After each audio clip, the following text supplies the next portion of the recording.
Welcome to the Golf Parent. What you Going back to Bryson, so that must have been interesting for you because you were playing professionally just a couple of months ago, and then you see this young kid that is really excelling. Like, what did you notice when you were looking at the other pros and yourself, and maybe your mentality or your way of practicing, or just what did you notice about, the professionals that you were around, and then all of a sudden, what made Bryson either similar to or different than the pros that you were playing with? I was lucky because when I was playing, I bounced back between Dallas and Jupiter, Florida. So I was a member at Medalist Golf Club where Tiger and Ricky Fowler. So I got to practice with, some of the best in the world for about 10 or 15 years. And then, when I would come to Dallas and I would host the team out at Brook Hollow, that's where before I was coaching, I had actually met Bryson and Austin. And, Bryson was just cruising along. I'd play with him and there was nothing flashy. And he goes, "Hey, Chris, how far is that bunker to carry on that par five?" I'm like, no one really ever tries to take it over that bunker. It's just not worth it. I think it's 330. Well, all of a sudden, this 19, 20-year-old kid drops his right foot back about 4 inches and closes his stance, goes after one and flies at like 338. And I'm like, okay. I've seen Tiger hit some bombs and a couple other guys, but like, the most normal guys, I was like, wow, that's interesting. And he did it about three or four more times in the round and he hit it so straight.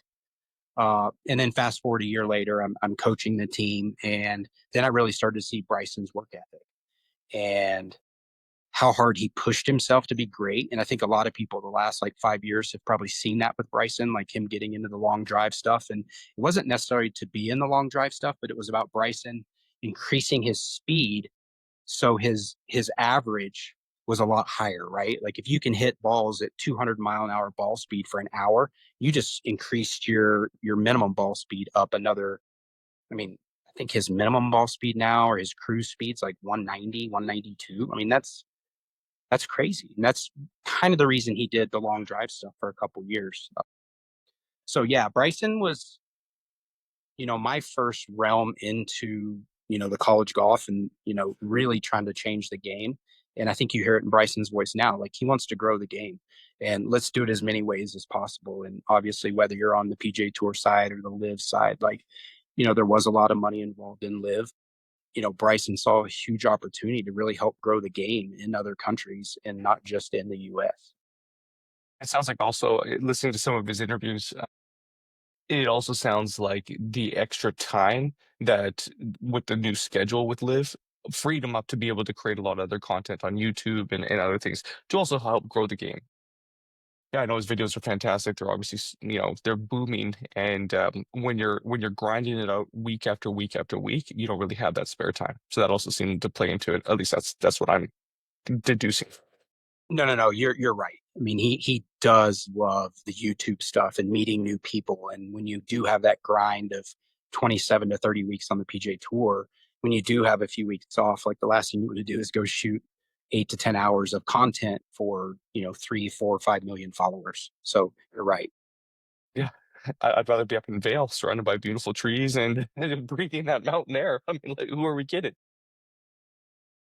So then Bryson moves on, and then there was, like you said, different generation of players that were coming in. So we talked about Austin was also like around Bryson's age, and he's gone through some adversity. And he recently just won on the Corn Ferry Tour, which is bringing him back into the PGA Tour.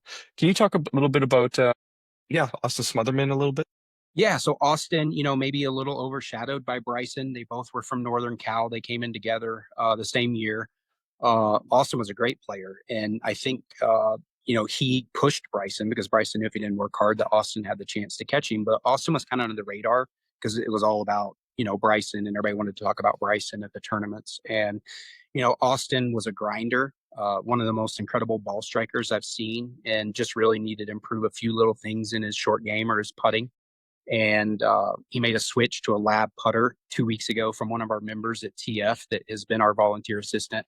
Had a new lab putter, and he and Austin played a few weeks ago. And Austin was like, "Hey, let me try that."